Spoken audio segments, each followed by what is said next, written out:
Ехэгнадзор. Город в Вайодзорской области Республики Армения, административный центр Вайодзорской области. Расположен на правом берегу реки Арпа в 123 километрах к юго-востоку от Еревана. На севере сливается с деревнями Гладзор и Вернашен. Название города состоит из двух частей. С армянского «Ехэг» означает «тростник», а «Дзор» означает «долину», поэтому название города означает «долина тростников». Через Ехэгнадзор проходит автомагистраль, ведущая в Сюникскую область. Ехэгнадзор – одно из древнейших поселений исторического Большого Сюника. Здесь находился престол разных армянских княжеских семей. Впервые название города было упомянуто в V веке. Он принадлежал кантону Вайодзор Сюника, который был 9-й провинцией Великой Армении. В средние века шелковый путь проходил через Вайодзор, где соединялись города Мартуни и Ехэгнадзор. В течение X-XIII веков в городе было построено множество церквей, монастырских комплексов, мостов и караван-сараев. В 1747 году город стал частью Нахичеванского ханства. Поселение разрослось за счет переселения армян из Персии. То были потомки армян, депортированных из данного региона вглубь Персии при шахе Аббасе в начале 17 века. Некоторые из предков нынешних ехэгнадзорцев мигрировали сюда из провинции Хой и Салмаст Персидской империи в 1829-1830 годах. Некоторые из ехэгнадзорцев до сих пор владеют особым хойским диалектом армянского языка. Согласно историческим источникам, в средние века Ехэгнадзор назывался Понзатах, Хоторалес, позже также Ехэгик, Ехэгяц, Ехэгнадзор, а с начала XIX века Хоторалес. Развитие экономики города стало заметным после 1931 года, когда он стал административным центром района. В 1935 году поселок был переименован в Микоян в честь политика Анастаса Микояна. 6 декабря 1956 года город получил текущее название Ехэгнадзор. В советский период это был населенный пункт с развитой экономикой. Здесь действовали Ереванское производственно-техническое объединение «Электросарк» и филиал компании «Хайгорг». Здесь разводили овец бальбасской породы, шерсть которых была лучшим сырьем для ковроткачества. В результате административных реформ в Армении в 1996 году районы Ехэгнадзора и Вайка были объединены и образовали область под названием Вайодзор, и эти поселения получили также статус городов. Большая часть трудовых ресурсов занята в сельском хозяйстве, образовании, торговле, промышленности, строительстве и государственном управлении. В настоящее время в городе развивается перерабатывающая промышленность. Здесь расположены заводы по производству мебели, камня и строительных материалов, винных бочек, трикотажа и одежды. Быстро развивается агропромышленность, где производятся вина, молочные продукты и консервы. В городе есть мукомольный завод. С 2008 года в городе работает филиал Армянского экономического университета. В городе также есть государственный колледж с 13 отделениями, 4 общеобразовательных школы, 3 дошкольных учреждения, детский и юношеский творческий центр, 1 музыкальная школа, школа изобразительных искусств, дом культуры и городская библиотека. В городе также есть современный медицинский центр, оборудованный по самому последнему слову техники. Его открыли совсем недавно, в 2024 году. На территории медицинского центра есть даже вертолетная площадка для экстренной доставки больных. При медицинском центре действует также современный родильный дом.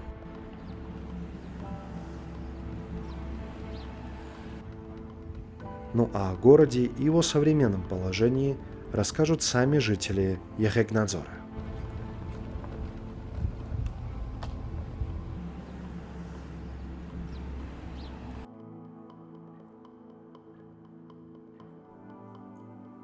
Բացունից սկսած Եղեգնաձոր քաղաքը եւ ամբողջ մեր շրջանը շատ արագ սկսեց զարգանալ։ Հիմնադրվեցին գործարաններ նոր, տրիկոտաժի ֆաբրիկա եւ այդպեսի շատ ֆաբրիկաներ, մոտ 4000 բանվոր ունեին այդ արտոնաբերական ձեռնարկությունները։ Զարգանում էր եւ գյուղատնտեսությունը, եւ զարգանում էր արտոնաբերությունը։ Աշխատած այդ տարիների տպավորությունը արդյունաբերության գծով ես համարում եմ հսկայական քայլերով զարգացավ մեր Վայոց ձորը։ Իսկ որպես հիմա զբաղվենք կարելի ասել մի քանի գյուղ են, որ կարողանում են նախկինի ձևով աշխատել, մնացած գյուղերը ունեն մեծ խնդիրներ։ Ամենամեծ խնդիրը դատարկում է մեր մարզը, մեր գյուղերը, մեր քաղաքները։ Եթե հաշվենք անցած տարի 3 հեռավոր գյուղերում դպրոցներ են փակվել, շատ մեծ ցավ եմ ապրում։ Գյուղեր կան, որտեղ հսկայական անասնապահական կոմպլեքսներ կարող են կառուցել, աշխատել։ Մարդիկ հեռանում են, երեխաները պակասում են։ Դպրոցը 200 տեղանոց ընդամենը 70 թե 75 աշակերտ կա։ Դա մեծ ցավ է, պետք է ամեն ինչ անեն գյուղերը չքայքավեն, որտեղ գյուղն է, շրջանն է պահում քաղաքին։ Բոլորը հեռանում են քաղաք, էժան աշխատուժ կա այնտեղ, կարողանում են իրենց ընտանիքները պահել։ Ասեմ, որ Եղեգնաձորը մեր հանրապետության են բնակչության փոքր քաղաքներից է, բայց իր ֆունկցիոնալ առումով մարզկենտրոնի կարգավիճակ ունի։ Վայոց ձորը ընդհանրապես ունի 3 քաղաքներ՝ Եղեգնաձորը, Վայքը եւ Ջերմուկը։ Դե Ջերմուկի նշանակությունը մենք գիտենք, որն է, Եղեգնաձորն այս պահին իր վարչական կենտրոն լինելով հիմնականում այս գործառույթները ավելի շատ վարչական են։ Այստեղ որ խորհրդային միությունից շատ քիչ բան է պահպանվել, խորհրդային տարիներին այստեղ արդյունաբերական գործարաններ կային, տնտեսություններ կային, որի մի մասին դուք արդեն ծանոթ եք։ Բայց այս պահին Եղեգնաձորը ավելի շատ զբաղվում է սպասարկման այս ոլորտ, առևտուր, շրջկենտրոն, գլխավոր առևտրի կետերը այստեղ են, մարզի բոլոր գյուղերից, համայնքներից մոտ 44 գալիս են այստեղից են առևտուր անում, գնում։ Այդպես լուրջ ոչ գյուղատնտեսություն կա նախկին մակարդակով, ոչ տնտեսության մնացած ճյուղերը։ Վերջի տարիներին մի քիչ ավելի շոշափելի զգացվում է զբոսաշրջային ինդուստրիայի դերը Եղեգնաձորի համար, որովհետև մայրաքաղաքից շատ հեռու չեն գտնվում, 120 կիլոմետր հեռավորության վրա ենք։ Հայաստանի հյուսիսը հարավին կապող տարանցիկ ճանապարհի վրա ենք, ինչպես նաև դեպի Սևանի ավազան գնացող ճանապարհներն են անցնում մեր մոտով։ Այդ տեսակետից ինքը խաչմերուկային դիրք ունի եւ հիմա մեր Եղեգնաձոր քաղաքում զբոսաշրջային տները, հյուրատներ են դրանք, գաստրոբակեր են, B&B-ներ են, որոնք տրամադրում են գիշերակաց անցորդների համար։ Հիմնական տնտեսության ակտիվ ճյուղը եւ հեռանկար ունեցող ճյուղը զբոսաշրջությունն է։ Այս մի քանի տարիներին ցանկանում են զարգացնել մեզ մոտ հանքարդյունաբերությունը։ Իմիջիալոց ասեմ, Վայոց ձորը շատ հարուստ է ծանր թանկարժեք մետաղներով։ Վայոց ձորը նաև հարուստ է ուրանային հանքաշերտով։ Եթե զարգացրեցին հանքարդյունաբերությունը, կարող եմ ասել, մենք այս մարզում ոչ մի անելիք չունենք այլևս, որովհետև 20 տարի շահագործել է այդ հանքերից մեկը, շատ վատ հետևանքներ է թողել մեր առողջության, մեր բնության վրա։ Հանքանյութը, որը 70-80 տարի դրսում թափված է, ոչ մի բուսական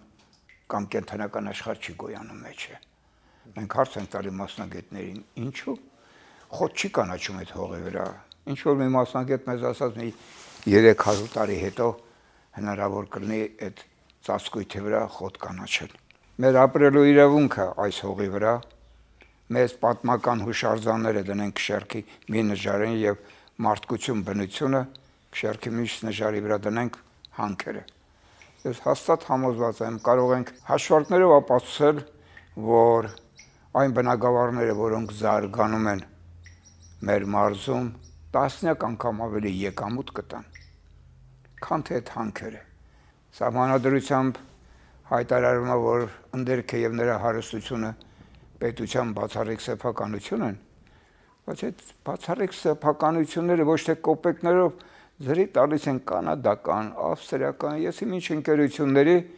որոնք բարբարոսի ձևով փչացնում են մեր բնությունը։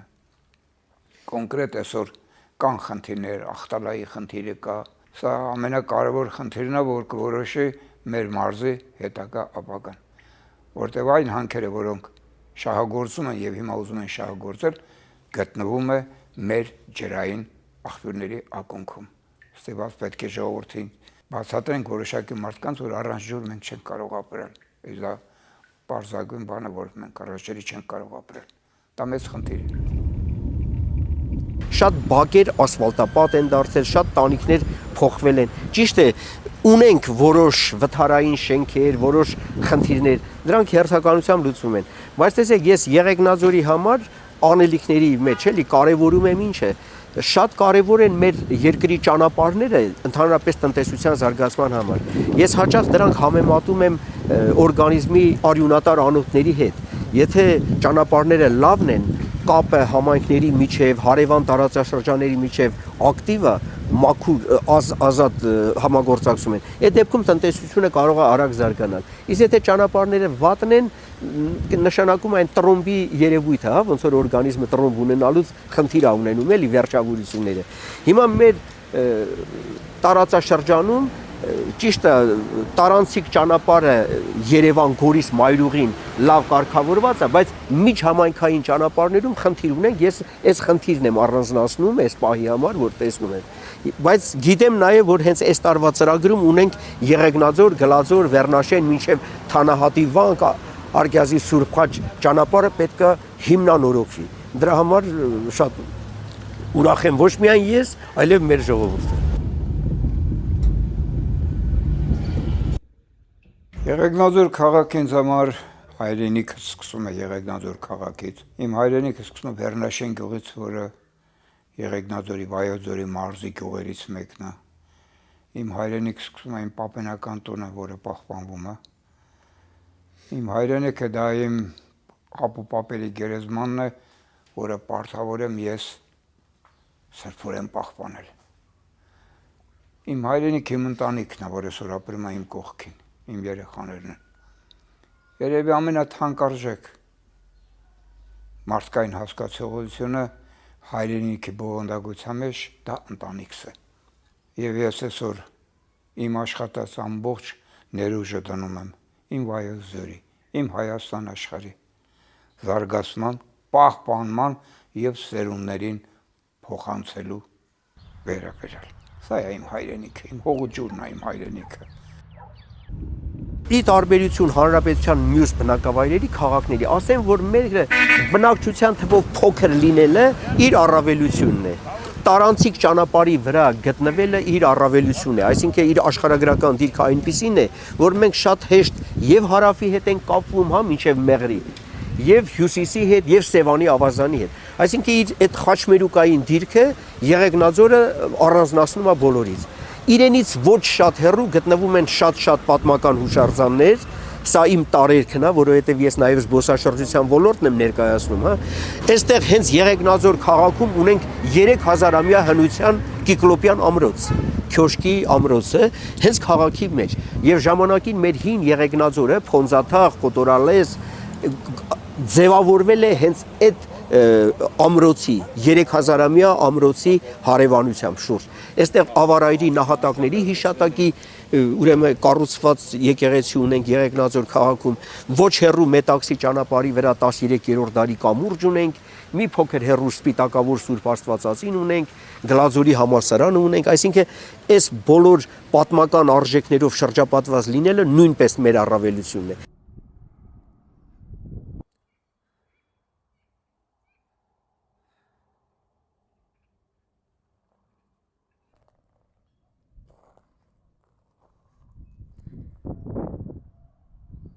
Հայաստանը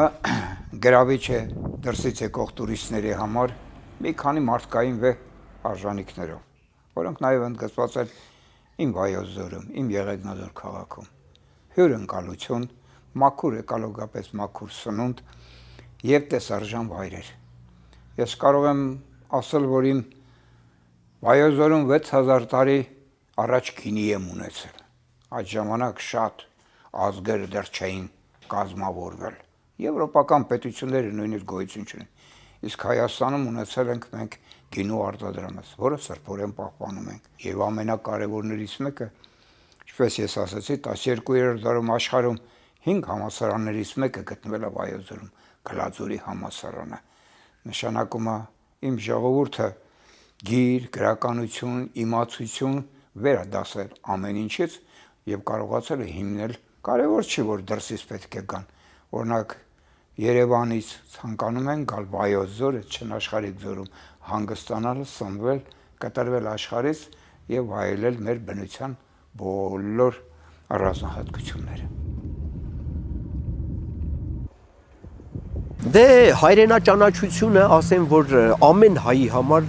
պետք է գերնպատակ լինի։ Առանց այդ էլ մեր հսկա հայրենիքից մի փոքրիկ կտոր է մնացել եւ չճանաչել այդ հայրենիքը, չայցելել նրա բոլոր անկյունները։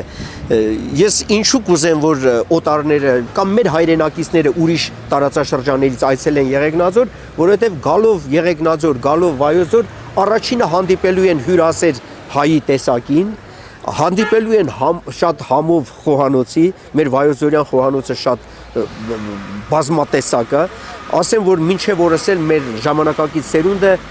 ավանդույթներին հավատարիմ օգտագործում է մեր տեղական սնունդը, լեռներից հավաքած բույսերի տեսակներով շատ լավ ճաշատեսակներ է պատրաստվում, ժողովուրդը շատ հյուրասեր են, հյուրընկալ են,